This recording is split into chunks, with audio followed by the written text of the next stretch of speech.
Hello guys, welcome back to another video on the Luxan channel, and today I'm going to be going over just some of the reasons, 10 exactly, why you should be excited for the FNAF movie. Now I'm quite sure if you're clicking onto this video, you're already a big fan of FNAF and you are already quite excited, so I really don't need to tell you much. However, just in case the trailers alone weren't enough, here's a little video talking about some extra things. So, starting off at number 1, this might sound like a bit of a stupid reason, but I think it's very much valid.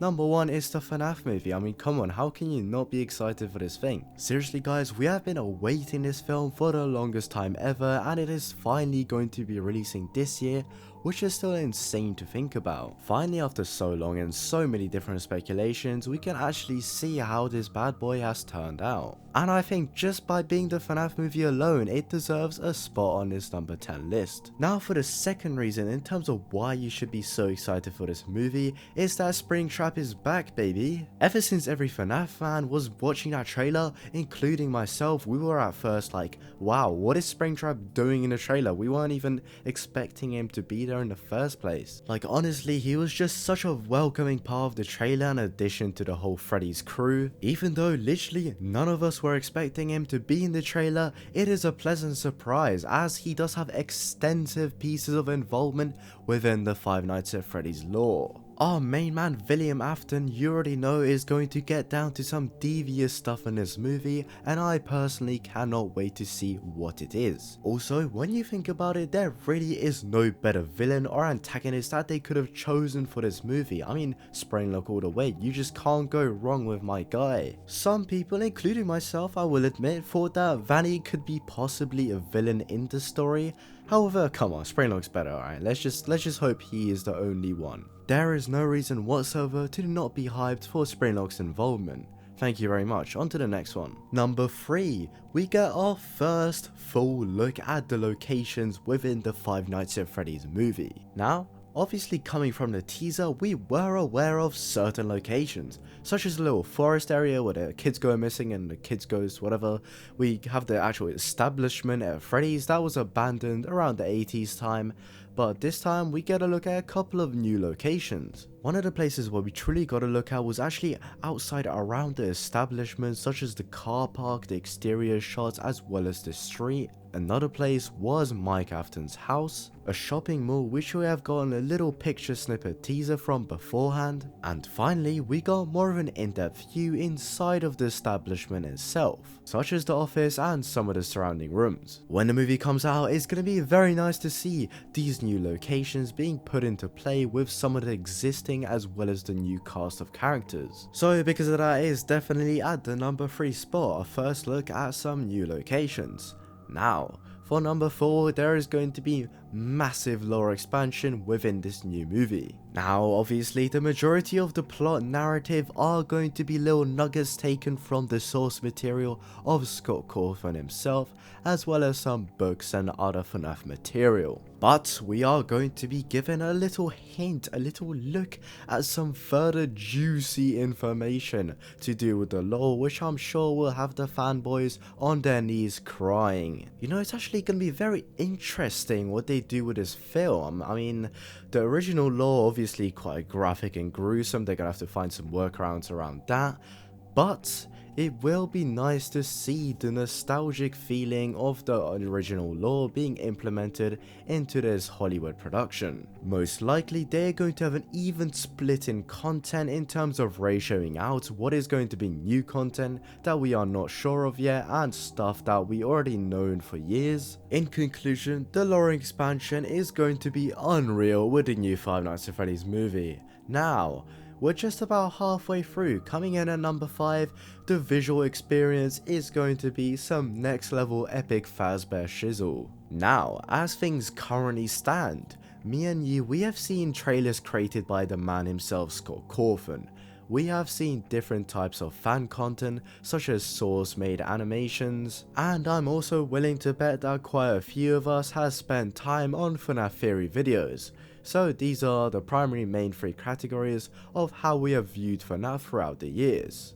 How will this change? Well, I'm glad you asked. We are going to be seeing Five Nights at Freddy's on the big screen for the first time ever. Now, this is a full-blown production, okay? They got Universal up on this, they got Blumhouse up in this. It's gonna be unreal. This will be some FNAF production quality that none of us have ever experienced before.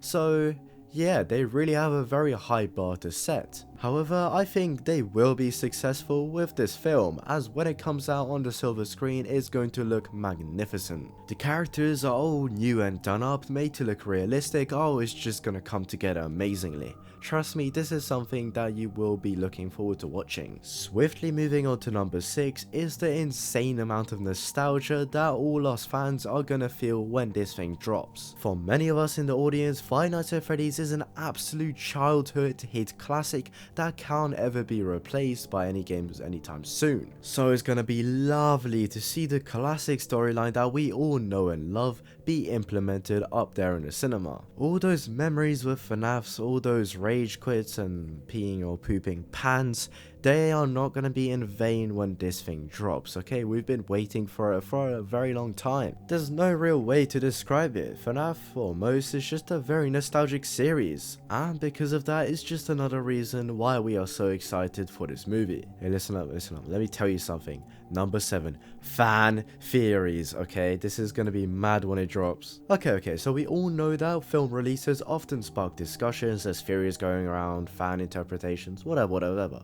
Now, this can be exciting for fans who enjoy engaging with others in the fandom and speculating about the story and its connections. Not only is this movie going to generate a ton of fan theories and responses, but it's also going to prove some old ones right or wrong. So just because of that, theories are going to be a massive part of this film and something all of us should be excited for. Coming up next in the game, this is going to be some madness 80s horror vibe. Mike Schmidt's story is going to be absolutely nuts in the 80s aesthetic. The dialogue, the clothes, the houses, the music, the cars, everything is going to be 80s themed, which will fit in very nicely into the whole FNAF aesthetic. The filmmakers, I'm sure, are going to have an absolute field day when it comes to deciding how to implement these 80s films into this modern production. Now, that pretty much summed up the reason why an 80s horror vibe is going to fit so well into this film.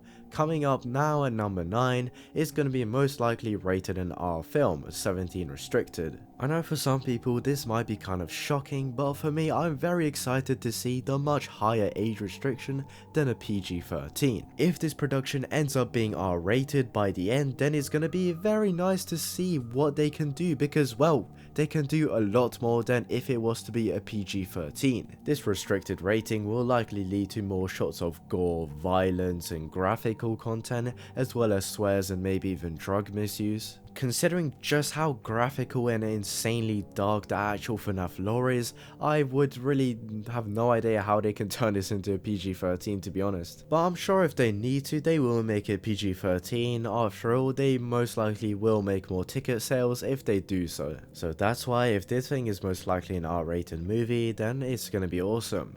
Well, we've come to the end now, and here at number 10, Scott Cawthon is heavily involved being the co-writer. Everyone loves to hear that. This means that the main boss man, the creator himself, Scott Cawthon, does have a very big say in the final cut of this movie. So with this information, we know that at least the film is going to be in good hands. Just a more reason to be excited for the upcoming Five Nights at Freddy's movie. Well, I do sincerely hope that you enjoyed my little compilation list of top 10 reasons to be excited about the FNAF movie, even though saying top 10, these weren't really ranked. But oh well, I do hope that you guys enjoyed. Make sure to like and subscribe, and hey, maybe in the future I'll see you guys. If not, you'll go back to hearing Lucas's boring old voice.